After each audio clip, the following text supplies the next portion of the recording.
किसी भी देश की तरक्की का पैरामीटर अक्सर अमेरिका या चीन को बेस बनाकर किया जाता है।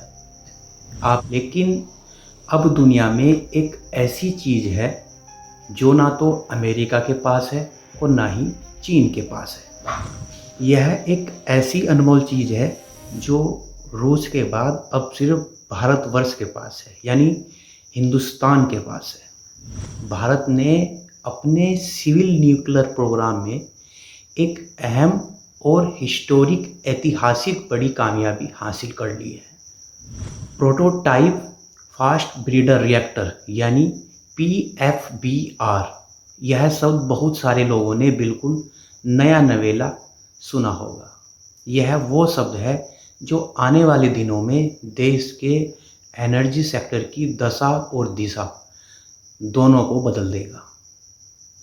इसे आप देश के लिए ब्रह्मास्त्र भी कह सकते हैं, क्योंकि अब न्यूक्लियर एनर्जी के मामले में भारत फ्यूल के लिए दूसरे देशों पर मोहताज नहीं रहेगा, बल्कि दुनिया की परमाणु महाशक्ति के तौर पर उभरेगा। एनर्जी के लिए दुनिया के विकसित देश सिविल न्यूक्लियर पावर पर सबसे ज़्यादा जोर दे रहे हैं, लेकिन साधारण न्यूक्लियर रिएक्टर यूरेनियम का इस्तेमाल करके एनर्जी पैदा करते हैं और भारत यूरेनियम के लिए इंपोर्ट पर निर्भर रहता है। हम बाहर से मंगवाते हैं और सिर्फ भारत ही नहीं बल्कि पूरी दुनिया यूरेनियम के पीछे भाग रही है। लेकिन एनर्जी जनरेट के लिए थोरियम का भी इस्तेमाल किया जा सकता है। और अच्छी बात यह है कि भारत के पास नेचुरली दुनिया का लगभग 25% थोरियम भंडार है, यानी थोरियम का भंडार स्टॉक्स हमारे पास इतना रहता है। लेकिन चैलेंज ये था कि थोरियम से सीधे बिजली नहीं बनाई जा सकती। इसे इस्तेमाल करने के लिए फास्ट ब्रीडर रिएक्टर की ज़रूरत थी, जिसे भारतीय वैज्ञानिकों ने साइंटिस्टों ने अब सफलतापूर्वक डेवलप कर लिया है, बना लिया है। दोस्तों, यह बहुत बड़ी राहत की बात है। यह रिएक्टर हमारे पास अब बन गया है और इससे हम बहुत बड़ा काम करने जा रहे हैं। और सबसे बड़ी बात यह है कि भारत का फास्ट ब्रीडर रिएक्टर पूरी तरह स्वदेशी यानी मेड इन इंडिया होगा। जिस मेड इन इंडिया का राहुल गांधी ने मजाक उड़ाया था, वही मेड इन इंडिया होगा यह रिएक्टर।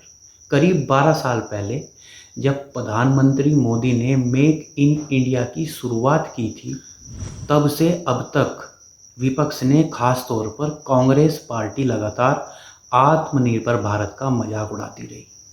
कांग्रेस और लेफ्ट के लोग आत्मनिर्भर भारत अभियान का मजाक उड़ाने में ही जुटे रहते हैं। कांग्रेस और लेफ्ट ने मिलकर सरकारें चलाई है। उन्होंने देश को विदेशों पर ज़्यादा से ज़्यादा निर्भर ही बनाया है। लेकिन आज उस दौर का जिक्र भी ज़रूरी है जब फंड की कमी के चलते हमारे वैज्ञानिकों को कैसे कैसे दिन देखने पड़ते थे। 1981 आपने एक दृश्य देखा होगा, बैलगाड़ी में कुछ सामान आ रहा है साइंटिस्ट का।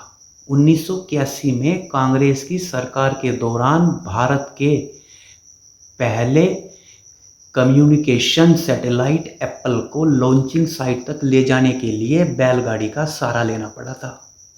कांग्रेसियों के पास गाड़ी थी, इन नेताओं के पास गाड़ी थी, लेकिन उस सैटेलाइट को लेके जाने के लिए गाड़ी नहीं थी। बैलगाड़ी से आया था। ये कांग्रेस राज में हाल था। कांग्रेस पार्टी इसरो के मामले में भी अपनी पीठ खूब थपथपाती है और इसरो पर पूरे देश को गर्व भी है। बहुत बढ़िया काम करता है इसरो। लेकिन ये भी सत्य और तथ्य है कि भारत के पहले रॉकेट के कुछ हिस्सों को लॉन्चिंग पैड तक ले जाने के लिए साइकिल का इस्तेमाल किया गया था। और एक आज का दौर है जब भारत चंद्रयान 3 मिशन के जरिए चंद्रमा के साउथ पोल पर पहुंच चुका है। इतना ही नहीं, भारत चांद के दक्षिणी ध्रुव पर सॉफ्ट लैंडिंग कराने वाला दुनिया का पहला और अकेला देश बन गया है। और इसका बजट सिर्फ 615 करोड़ रुपए था। जबकि रामायण फिल्म जो इस साल अक्टूबर में रिलीज होगी उसका बजट 4000 करोड़ है। उसका पहला पार्ट अक्टूबर में रिलीज हो रहा है, दूसरा पार्ट 2027 में रिलीज होगा। दोनों फिल्मों का बजट 4000 करोड़ है। यानी फिल्म बन रही है 4000 करोड़ में, लेकिन हम इतना बड़ा काम कर रहे हैं मात्र 600 करोड़ में। ये आत्मनिर्भर भारत की एक मिसाल देखनी हो तो अभी हाल ही में भारत ने एक और बड़ी कामयाबी हासिल करी है। वाकई वो भी बहुत बड़ी कामयाबी है। भारत ने अपनी समुद्री और परमाणु ताकत को बड़ा बूस्ट डोज देते हुए स्वदेशी परमाणु पनडुब्बी यानी IAS अरिदमन को नेवी में शामिल कर लिया है। यह बहुत बड़ी कामयाबी है और यह सत्य और तथ्य भी है। भारत किस तरह से आगे बढ़ रहा है और किस तरह से नए नए कीर्तिमान बना रहा है, ये हर देशवासी के लिए बड़े ही गर्व की बात है, बड़े ही सम्मान की बात है। जय हिंद, जय भारत।